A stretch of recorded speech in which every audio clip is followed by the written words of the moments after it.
Hello and good day, guten Tag.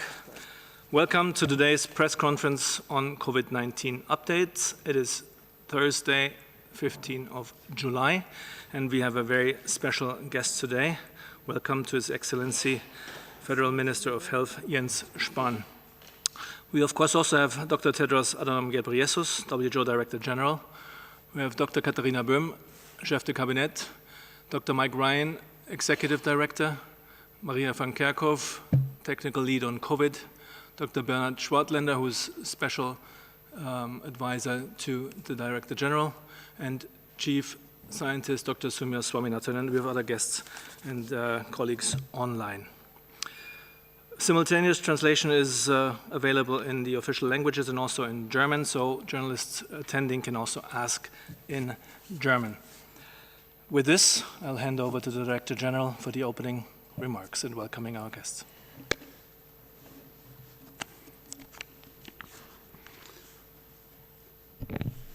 Dankeschön, Christian. Good morning, good afternoon, and good evening. Or should I say, Guten Morgen, Guten Tag, and Guten Abend. Thank you for joining us today, and I would like to say, heartily welcome to my friend Jens Spahn, the Federal Minister of Health of Germany. And may I add, vielen Dank, Jens, for your personal support over the past few years, and especially the past difficult 18 months, and for the incredible support of the German government and people for WHO and for global health. I would especially like to express my concern and condolences over the floods that are currently affecting Germany, and I offer my deep condolences to those who have lost someone they love, and my sincere hopes that those who are missing will be found soon. So welcome once again, and I would like to invite you to make your opening comments. Yes, dear Tedros, ladies and gentlemen, meine Damen und Herren, the first sentences I do in English and I switch to German.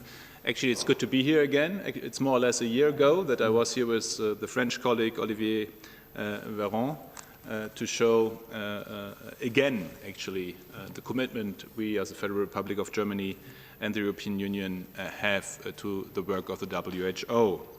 Und deswegen auch vielen Dank für den herzlichen. And so thank you for your warm welcome here today. We have agreed that the pandemic is not yet over, although in some countries we are very pleased to see how far they have got in their vaccination campaigns. Although in many parts of the world we are still at the beginning of the vaccination campaigns, many should still be vaccinated. And in these discussions concerning Europe and Germany, I always say it's in our interest to ensure that the entire world is vaccinated, that everyone has access to a vaccine. This pandemic will not be over until it is over for everyone around the world. And this is why we, along with the WHO, support, and we also support the WHO, but together we also support programs to ensure that these vaccines are available in all countries. And we do this under the ACTA program. And today we will also be drawing up an agreement between the WHO and Germany that Germany will be providing 260 million euros in funding specifically for the WHO in order to help to steer the development, production and distribution of COVID-19 tests, treatments and above all vaccines. As a country, Germany has decided to commit to this. We are also going to provide at least 30 million vaccines to third countries through COVAX. And today, I think we can say that we should be able to provide considerably more than these 30 million doses. This is our baseline. And in the next coming weeks and months, we should be able to provide more doses to share these with the countries in the world that need them most. Germany is one of the biggest donors for COVAX and ACTA with 2.2 billion euros that we're providing. And then these 260 million to the WHO are a part of that. This also demonstrates that Germany takes its commitments and its job very seriously in fighting international crises. However, it also demonstrates that we see the WHO as taking a leading role in international health politics, and above all, that we give it a leading role in fighting global health crises. Only with a strong WHO will we be able to overcome the COVID pandemic. Only with a strong WHO will we be able to overcome future crises. And for this reason, Germany is a committed and currently the biggest donor in 2020-2021 for the WHO. Almost $1 billion were provided in 2020-2021 from the German government for the WHO in their work. And thus we are currently the biggest donor. But for me, I find this, I'm very pleased with this, but I also want to encourage all other member states. The WHO can only be as good as we allow it to be as the member states in providing funding, including their resources, their financial resources, in order to ensure that the WHO is able to cope with all the tasks that it is given during the pandemic and beyond. That if it is able to meet all these expectations, it also needs the financial means. And so I would also like to encourage all other member states to ensure that we have sustainable, not just in this moment of crisis, but that we have ongoing funding for the WHO. Another lesson we can learn from the crisis is that this cooperation can and should be even closer, particularly in times of pandemics. We are also drawing up a pandemic contract, which will be discussed in a working group here today. And what's very important to me here is that we need more commitment, including in the international agreements, the international health regulations.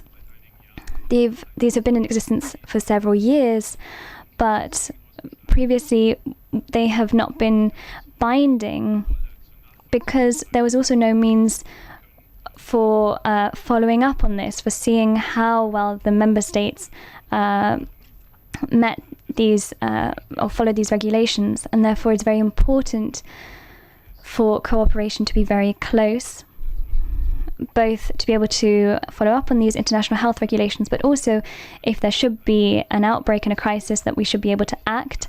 And so I'm very pleased that there has been a first investigative mission in China, in Wuhan, looking at the possible root cause of the virus, but also I hope that this will have been only the first phase, that there will be ongoing investigation. We are very much interested in discovering where this virus came from, and I would also like to call on our Chinese colleagues that we will be able to continue in this investigation to lead to scientific results. So to sum up, ladies and gentlemen, COVID-19 has demonstrated to us that a virus can only be fought internationally and together, and this is what the WHO stands for, and so do we as Germany, along with our EU partners and all other countries around the world. We are all committed to the World Health Organization and to making it even stronger in the coming years. Thank you.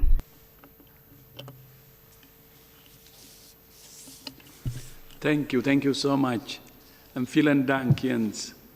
As I think everyone knows, Germany has been one of the leading lights in the fight against the pandemic globally, under your leadership and that of Chancellor Merkel. Since 2020, Germany contributed close to $750 million to WHO, including more than $500 million to support the COVID-19 response. And as Minister said, Germany is the largest contributor to WHO. Germany was also one of the main drivers behind the formation of the Access to COVID-19 Tools Accelerator last year. And we're very grateful for the further contribution of 260 million euros and 30 million vaccine doses that Minister Spahn has just announced. We'll be signing the agreement under the WHO Strategic Preparedness and Response Plan after 2 days' press conference. This support comes at a critical time, with cases and deaths increasing globally. So thank you so much again, Minister Spahn. Vielen Dank. As you know, the WHO Emergency Committee met yesterday and will publish its statement shortly. And I would like to thank Professor Didier Houssin, the chair of the committee, for his leadership and for joining us today. The committee has expressed concern that the pandemic is being mischaracterized as coming to an end when it's nowhere near finished. It has also warned about the strong likelihood for the emergence and global spread of new and possibly more dangerous variants of concern that may be even more challenging to control. The committee also expressed deep concern about the level of funding for WHO Strategic Preparedness and Response Plan for COVID-19, which constrains WHO's ability to coordinate the global response to the pandemic, particularly in terms of having the flexibility we need to move at the speed this virus moves. And the committee has called on all countries to support WHO's call to vaccinate at least 10% of the population of every country by the end of September. These donations announced by Germany today are another step towards reaching those targets. So my heartfelt thanks to Germany and vielen Dank again. But what I find even more encouraging is not just Germany's short-term support, but it is long-term vision. Together, we will end this pandemic, but our horizon must be further, and our ambition must be higher as we work together to prevent, detect, and respond rapidly to future outbreaks with pandemic potential. One of the clear lessons of this pandemic is that the world needs a strong and sustainably resourced WHO at the center of the global health architecture. Germany has been a driving force in advocating for a stronger WHO, but also in making it happen. You have truly walked the talk. And there is a big difference now between your visit last June and this time, almost a year. I also welcome Germany's support for the idea of an international pandemic treaty. Today, a working group of WHO member states is meeting to consider this idea and others to strengthen global health security. If the world continues down the same road, it will continue heading towards the same destination, which is an unsafe world, and another devastating pandemic is inevitable. We need a new approach and a new way of doing things. A treaty would provide a platform for closer international cooperation on preparedness, detection, and response. One key area in which improved cooperation is needed is in the way information about emerging pathogens and outbreaks is collected, analyzed, and disseminated. In May, Minister Spahn joined me to announce the creation of a new WHO hub for pandemic and epidemic intelligence in Berlin, which will open in September of this year.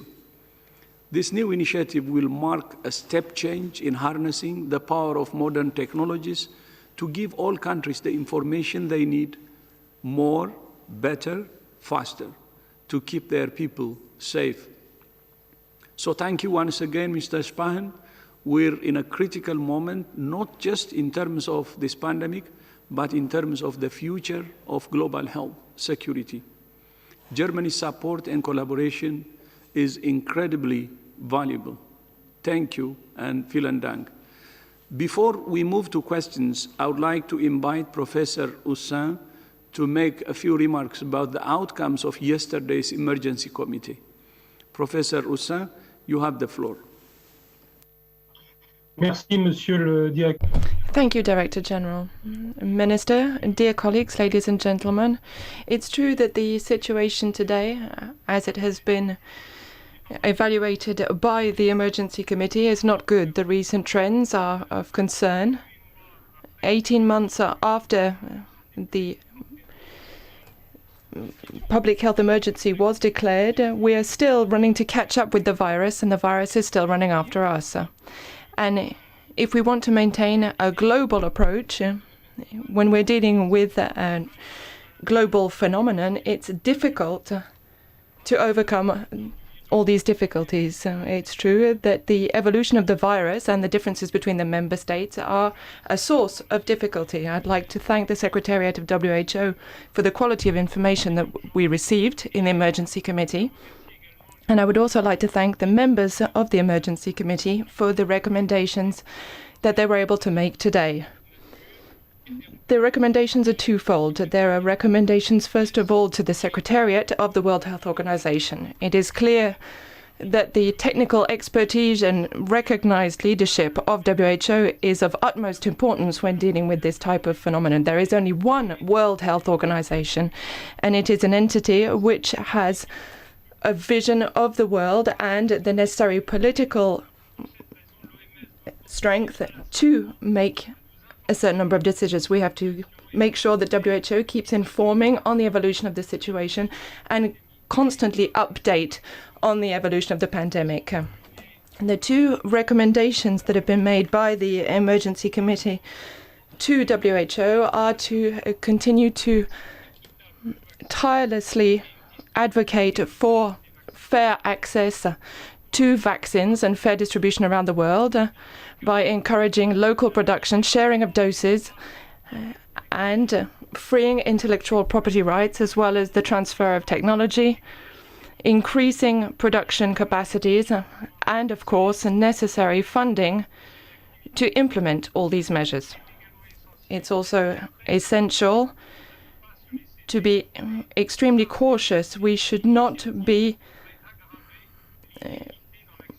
tempted to undertake any measures that could increase inequity. I'm referring, for example, to the decision made by some countries to promote a booster dose, a third dose of the vaccine, and when in fact there's no scientific data that justifies that for the moment if you look at the situation from a global point of view. The second recommendation of WHO is to guide the member states through the complexities of public health measures based on scientific evidence.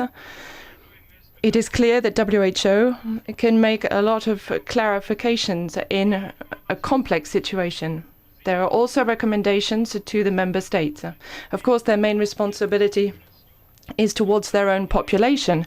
But when we are dealing with an event like this, and here I'm mainly thinking about the governments of the member states, they also have a global responsibility. And I think that the Minister of Germany has expressed that very clearly a few moments ago. The main recommendation, therefore, that we've made to member states is to acknowledge that access to vaccines and public health measures to maintain social distancing should be taken very seriously. Now, I won't go into the details of the recommendations, but the main recommendations are to continue to use science to implement public health and evidence-based measures in the member states, and to avoid mass gatherings, organized mass gatherings based on a risk analysis. If these events are to be organized, it should be done so with all the necessary security measures. The second recommendation is to support WHO in its call for at least 10% of the population of the member states all around the world to have access to vaccination by September 2021. Thank you very much for your attention. Thank you, Professor. Thank you, Professor, for your leadership. And now back to you, Christian. Thank you very much, all. With this, we open the floor to questions, and of course, I would like to invite questions to our special guest here today. First, and I see first here on Andreas Rinke from Reuters, please. Please unmute yourself. Thank you. Andreas Rinke from Reuters. I have one question to the General Director, please. Mr. Spahn just mentioned that he wants a further investigation of the origins of COVID. Do you see enough willingness of the part of Chinese government to do so? Und Herr Spahn, an Sie eine Frage. And a question for you, Minister Spahn. You mentioned that Germany will probably be able to provide more than these 30 million vaccine doses to other states. Will you already be able to tell us how this will be done, whether it will be through COVAX or through bilateral agreements, and also for which countries? Thank you.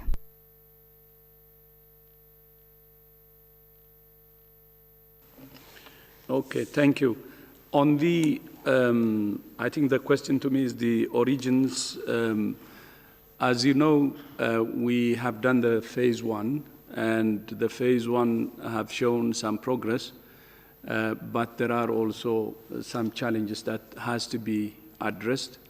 And one of the challenges is what you mentioned, access to raw data, especially the data, the start of the pandemic, the raw data was not shared.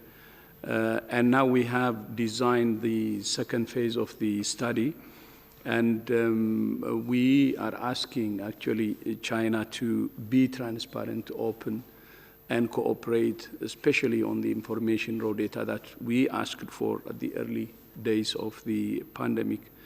And we will be discussing with member states on the phase 2, and hope member states will help in guiding to address the challenges that I have already underlined among other things. Thank you, and to you, Minister.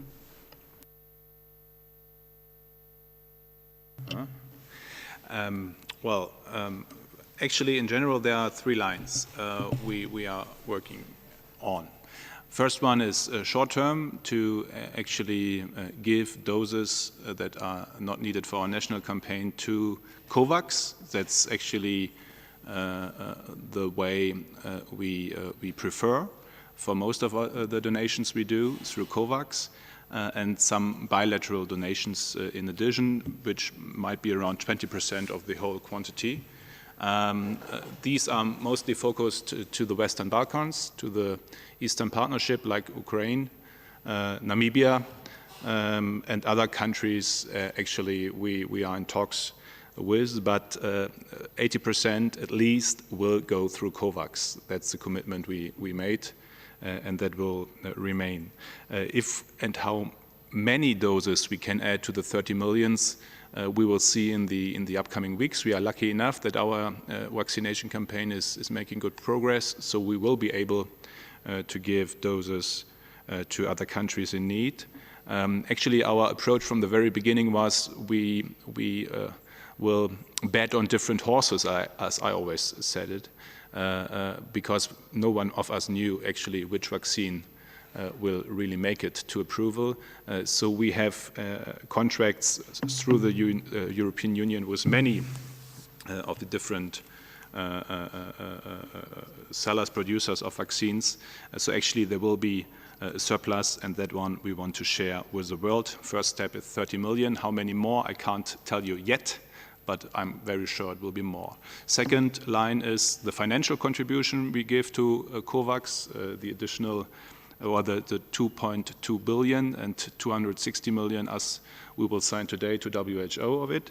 And the third one is the cooperation, that's more medium and long-term commitment. It's the cooperation with states, especially in Africa, that want to build up production capacities on their own. 99% of the vaccines used in Africa for all different diseases are not produced in Africa.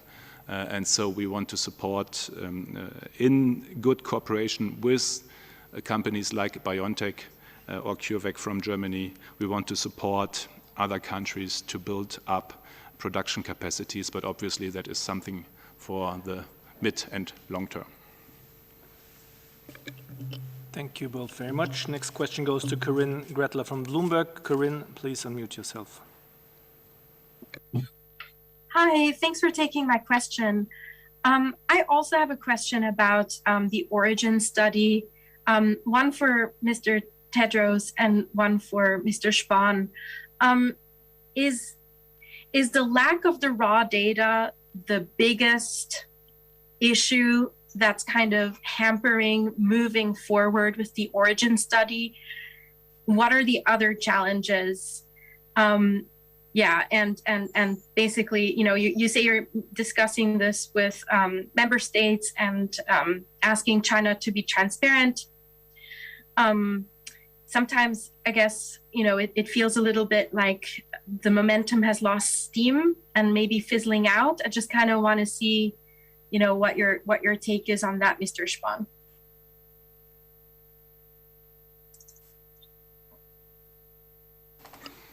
Okay. No, thank you very much. Starting from the last one you said, momentum, if momentum has been lost, I don't think so, because we need to really continue we need to continue to start the study in order to know what exactly happened. If we know what happened, then we can prevent future similar crises or problems. So it's basics. This is what we do when any outbreak happens. Forget about a pandemic of this proportion, unprecedented. Even in any outbreak, you go and understand the origins, and we need to know what happened in order to prevent the next one. But there is the other part of it, especially considering the unprecedented nature of this pandemic, the number of people that died and the number of people that suffered. Take the number of deaths alone, more than 4 million. I think we owe it to them to know what happened. And everybody should cooperate to know what happened and to prevent the same crisis from happening again. And that's why we need cooperation. And then to the challenges, of course, one is, with regard one challenge, one problem is sharing raw data. And I said it at the conclusion of the first phase that there is this problem and it has to be addressed. And the second is there was a premature push to, especially reduce one of the options, like the lab theory. As you know, I was a lab technician myself. I'm an immunologist, and I have worked in the lab. And lab accidents happen. It's common. I have seen it happening, and I myself had errors. So it can happen. And checking what happened, especially in our labs, is important. And we need information, direct information on what the situation of these labs was before and at the start of the pandemic. Then if we get full information, we can exclude that. So one of the challenges, again, is, a challenge of access and also transparency with regard to the hypotheses that are put. So I hope, because of these two things, there will be better cooperation. The two things I said, one, knowing, understanding what happened can help us to prevent the problem from happening in the future. But second, I think we owe it to the millions who suffered and to the millions who died really to understand what happened. And I hope there will be better cooperation. And we have continued the engagement with China and also with member states. And there will be a better cooperation to get into the bottom of what happened. Minister? Well, first of all, I absolutely agree with what was just said. 2 days ago, in a discussion in Frankfurt, the city of Frankfurt, a 7-year-old girl actually asked me, where did it come from? And I could not give her a final answer. And I think we just need to know where it came from. Of course, we all have theories, and the one of that there is zoonotic base to it all makes sense, but nevertheless, we really need to know how it happened, just to learn from it and to prevent it, or to be better able to prevent it for the future. And so we do appreciate the cooperation of the Chinese government so far for the first mission, but that's not yet enough, obviously. Like the G7 leaders called on more investigations, we fully support this, and so we can just call on China to intensify the cooperation to examine the origin of this virus, to learn for the future, but as Tedros just said, we owe it to the people. Thank you very much, both. The next question goes to Nina Lammers from RTL NTV. Nina, please unmute yourself. Vielen Dank. Eine Frage an Thank you. One question for Minister Jens Spahn. Besides the donations of funding and vaccines, there is a third way we could support poor countries, which is with the patent rights for the vaccines, if these were waived for the moment. The WHO has already supported this a few times. Germany seems reluctant at the moment, and now we've heard from Foreign Minister Heiko Maas, who travelled to the US a couple of days ago. He said that he is open to this. So can we expect that the German government will be changing its position concerning the temporary waiving of the patent? And if yes, why? And if not, why not? how much would you appreciate if Germany changed its mind concerning the property rights on COVID-19 vaccines?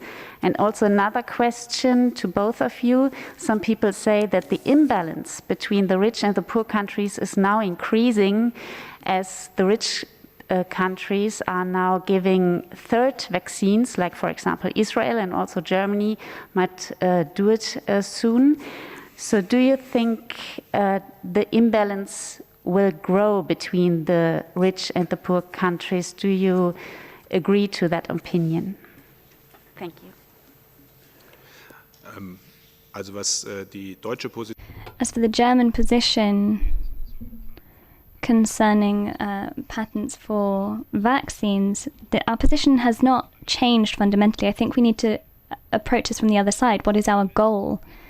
The goal is to vaccinate the world as fast as possible, to give everyone around the world access to vaccines. The next question then is, what is the best way to achieve this goal? And it is very clear that having a patent or providing it does not resolve the fundamental issue. Producing vaccines is too complex. There's energy exchange, you need exchange with experts, you need training. Even pharma corporations that were involved in the production of these vaccines took months to be able to have the production capacities at the end. So we think that this debate does not actually address the real problem. So it's very ideological, and we can have this debate, but the really important question is, what is the fastest way to produce as much vaccine as possible for the world? In particularly also mRNA vaccines, not only, but also, and the corporations are working together. BioNTech, Pfizer have already begun cooperating with other organizations around the world. I spoke to President Macron of France in South Africa. We were part of talks there, and France and Germany, along with the EU, we all want to support the African Union, countries in Africa, in increasing their capacity for production of vaccines, not only for COVID-19, but beyond that as well. And this is the key difference to us, that we can build up production capacity. In my opinion, it also seems that this is working.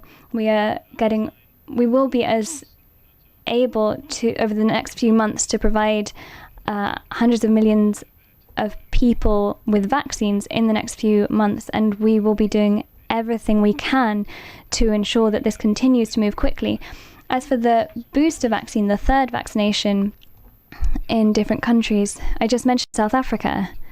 When I was there 4 or 5 weeks ago, in Germany we were discussing whether 13 or 15-year-olds should be vaccinated, because we were discussing whether the mRNA vaccine should be allowed. So this shows how privileged we are in Europe, where we were in a country where not 1% of the population has been vaccinated yet. and at the same time in Germany, we're discussing whether to vaccinate 12 or 15-year-olds.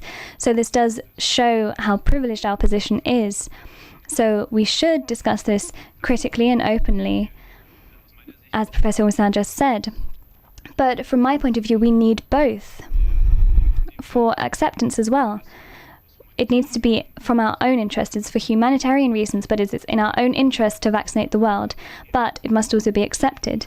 And this is why the vaccination campaign must also be successful in every country, while we are also providing vaccinations to the entire world. I want both to be possible, for us to be able to provide a third vaccination while also providing a first vaccination to everyone around the world. Thank you very much. And I'm looking around, maybe Mike Ryan wants to add.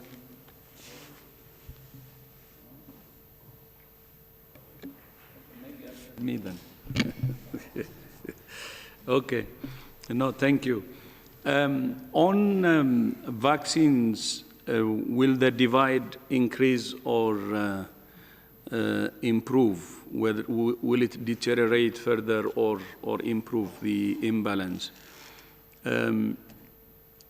My answer is it's in our hands. If we commit to sharing and, the targets we have already set, the 10% by September, 40% by December, and the 70%, we believe that especially those countries who have access to vaccines and who have the manufacturing capacity or who have the economic capacity, I think can support in making it happen. So the imbalance can be reversed. We have the tools and we know how to address this problem, so we can address it. It's in our hands. But for this to happen, there should be a real commitment, especially from G20 countries or G20 plus, because most of the capacity is in those countries.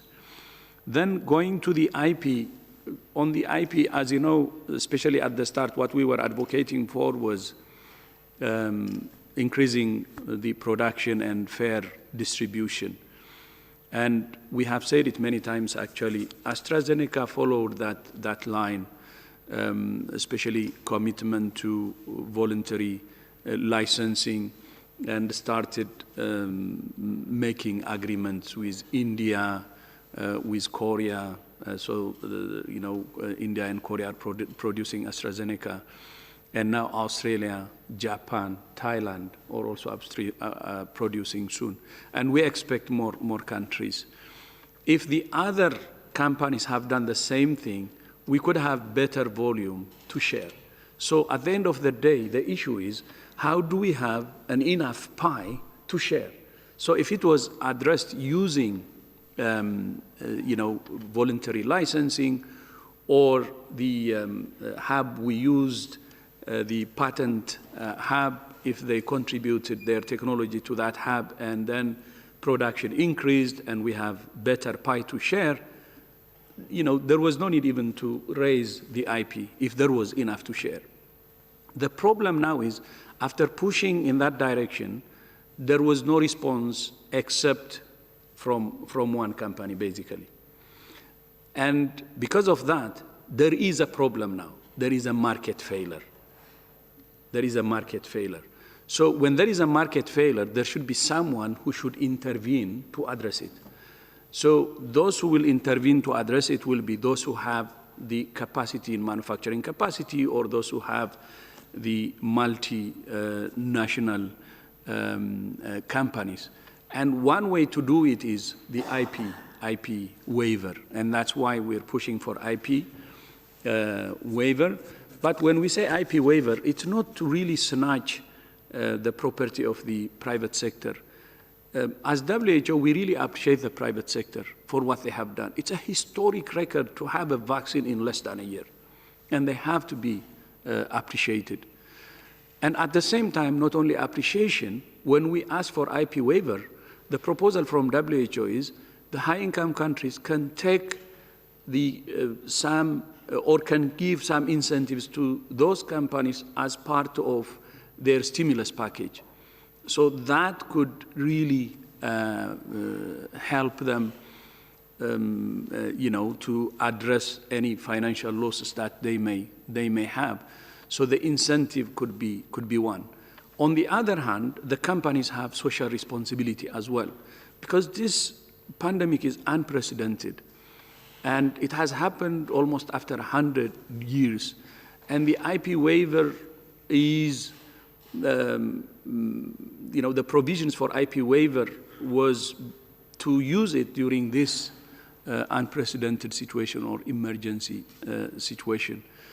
So having, some social responsibility from the companies will be important.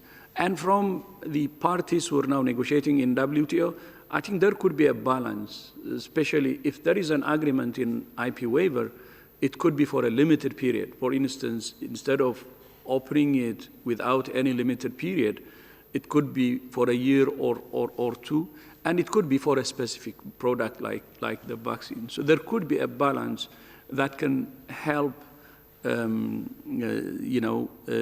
address some of the challenges, but at the same time moving forward. So at the end of the day, though, the key is making sure that we have enough vaccines to achieve those targets. If I take the highest target, which we want to achieve by mid next year, is the 70%. And vaccination of 70% of the population would really help us to control this virus and open our society. The whole world is sick and tired, and I think we need to really have a commitment to that 70%, so we have enough vaccination to open up the world and we have our lives and livelihoods back. Thank you, Christian. Mike? Okay. Thank you both. Next question goes to Priti Patnaik from Geneva Health Files. Priti, please unmute yourself. Good afternoon. Thank you for taking my question. This is for the Minister. It follows up on the previous question. The leadership of Germany in global health and specifically at WHO is acknowledged. But how do you reconcile the position of Germany, in opposition to the TRIPS waiver? One could argue that there's some kind of a discordance between health and trade interests within Germany. That doesn't seem like a position of leadership as far as the TRIPS waiver is concerned. How would you explain that? Thank you.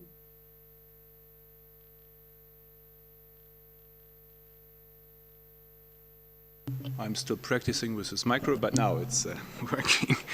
Thank you very much. Actually, again, what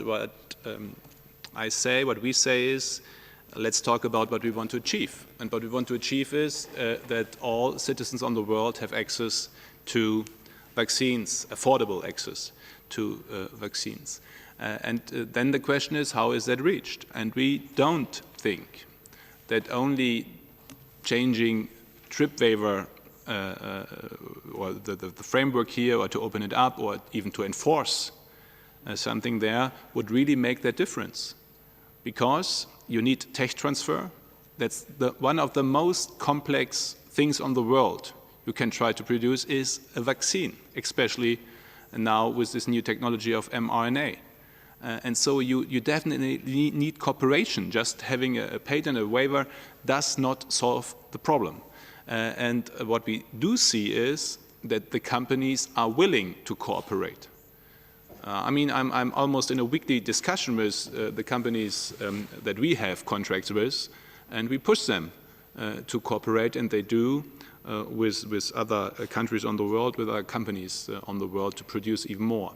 And I wouldn't wonder if in next year we will have more or less an overcapacity of mRNA production, which is good actually, then we have enough, but there are so many cooperations on the way that actually what we want to reach, what we want to achieve can be achieved without inflicting with these waiver regulation that is there. And I mean, Tedros just made it clear. These were companies, these were people with their research, with their engagement for years, by the way. It was not invented within some months. This was a 10, 15 years journey to develop this mRNA technology that is now for the first time used for this vaccine. That should be appreciated. And of course, you appreciate it by intellectual property. And so if we would not be able to reach the goal without this debate of how to change the TRIPS approach and patent waivers, then we would be on the way with you or with many others. But we can reach it without. So why put this burden of this ideological debate on this? Instead, we should just solve the problem and bring vaccines to the people. Thank you very much, Minister. Next question goes to Hagen Strauss from Rheinische Post. Hagen, please unmute yourself. Ja, vielen Dank, dass ich... Yes, thank you for giving me the opportunity to ask this question. For the Director General, Minister Spahn called on other countries to provide more funding. Would you also support this call, and which countries in particular would you call on? Thank you very much. So more funding, I fully agree, and thank you so much to Germany and Minister Spahn for walking the talk. Not only they're asking other countries to contribute, but also they have increased their contribution in the last 2 years very, very significantly. And then the other part is not only increasing funding, but at the same time flexible funding. And the bulk of funding we get from Germany is flexible, and we really appreciate that. So when we ask for funding, it has to be more, but at the same time flexible. Then on which countries? We're asking actually all countries to contribute. As you know, we have a working group now composed of member states. It's chaired by a German colleague, Björn Kummel, and it has been there for some months now. And one of the recommendations actually they're putting together is increase in assessed contribution.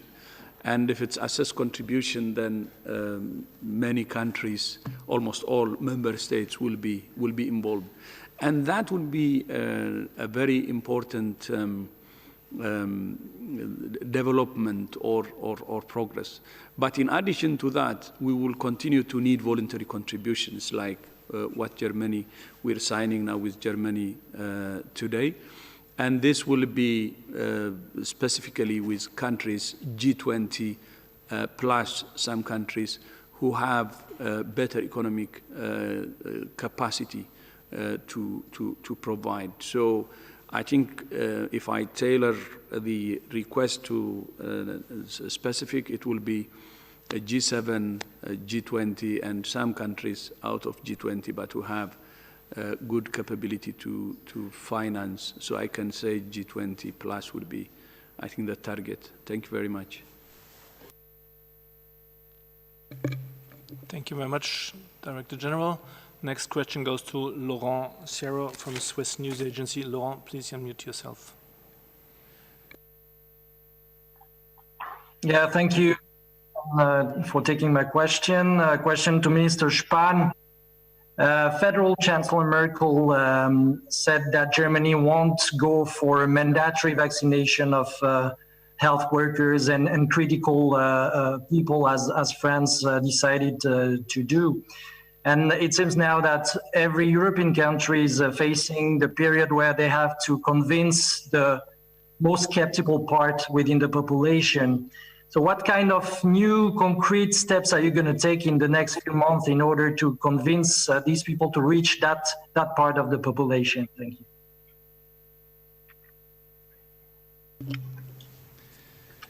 Das stimmt, das ist eine Situation. This is true.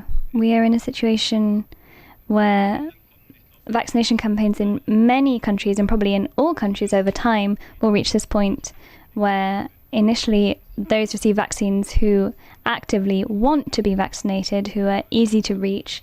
We are now coming into this phase, along with other countries, where we are trying to reach those who are not actively seeking a vaccination, but who can be reached with information and with an offer.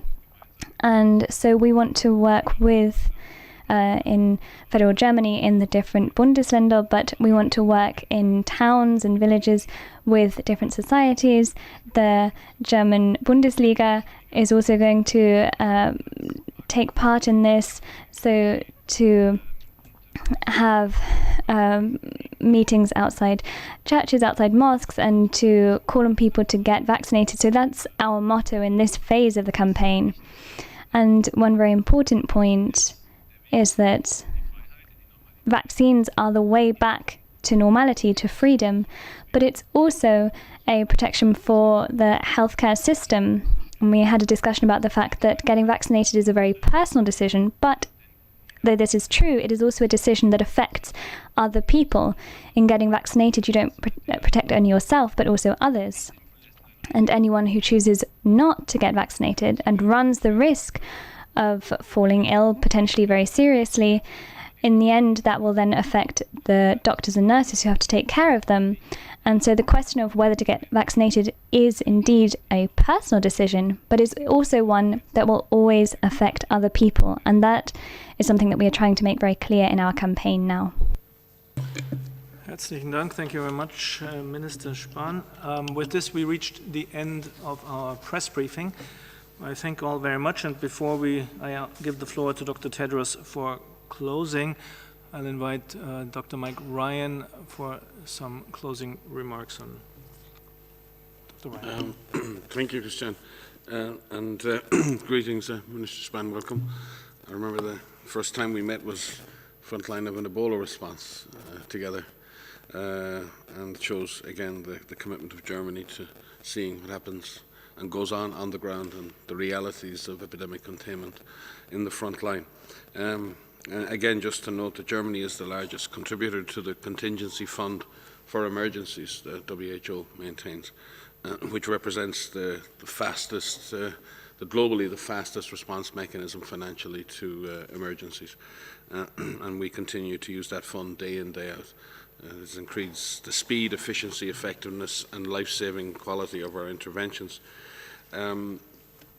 Secondly, just again, the collaboration we're currently working on for the WHO Pandemic Intelligence Hub in Berlin is superb, and we have a huge opportunity together to build with other partners from all around the world the sort of platform that will take us forward from to another level, a completely different level on our ability to collect, analyse and develop insights from ever more complex data from multiple sources. And I think it leverages off really the Berlin and its environment, which has really established itself globally as a leader in this field. And we hope that this collaboration will lead to better tools, better data, better decisions and better outcomes for people during epidemics in future. And just one final word on the origins studies. I wanted to come in at the time. Because there was a question about continuity in phase 1 and phase 2. And I think it's important to recognise that the phase 1 studies were carried out by a hugely dedicated, tremendously courageous, massively patient group of international scientists who came together at the invitation of the Director General and worked tirelessly under incredible pressure, incredible duress, and produced a high-quality report that represents the basis on which we can now move forward into phase 2. It's important to recognise too that they have built important relationships and trust with equally competent Chinese scientists and counterparts on the other side. Those scientists and the further scientists that we will involve as we try to build a more formal and standardised and collective approach to origin studies. I think one thing we've all learned in this process, the issue of the origins of viruses, as we've all seen, are not purely scientific. There are other issues that come to bear, and we need to recognise those in future, and we need to create a safe and permanent space in which the science and the understanding, as the DG said, we need to understand the origins because we need to know how to prevent the next one. But we also have to recognise that we live in a real world, and we have to try and create the platforms in which science can be successful, also recognising the realities of the world around that science. The DG has done it before. I, myself, Maria, many others here would like to do it again to thank the team of scientists on our side and our own WHO staff who participated and supported not only the phase 1 studies, but all of the work that went in before, all of the work that has gone in since in order to design the next phase of studies. We look forward to working with our Chinese counterparts on that process, and the Director General will outline measures to Member States, I believe, Katharina, tomorrow, on Friday. Tomorrow is Friday, I lose track of the days around here. In order to create a more stable and predictable process moving forward as we seek the answers that the Director General has laid out. But again, to say, we very much, this organisation depends so much on the quality of the scientists in all of your organisations, and they have done their job superbly, as I said, under a very challenging conditions. And the DG has outlined those challenges and is very clear in what needs to improve, but that issue does not lie at the foot of the scientists who did this work. Thank you very much, Dr. Ryan. Before I give for the closing remarks to Dr. Tedros, we'll be sending the audio files and the remarks of our special guests and Dr. Tedros right after the press conference. The full transcript will be posted again tomorrow morning on our website. Dr. Tedros. Thank you. So I don't need to have another summary to do, so I concur with Mike. And then I would like also to thank Jens, my friend, for joining us, and also appreciation to all the support from you and Germany, and vielen Dank. Then to Professor Ossa, for your leadership, sir, thank you so much for leading the emergency committee, and I hope the recommendations will help address some of the challenges we're facing now. And I would like to thank the media. We have, I think, colleagues from Germany this time. Thank you for joining. Vielen Dank. And see you in our upcoming press conference. Thank you so much. Thank you, Jens.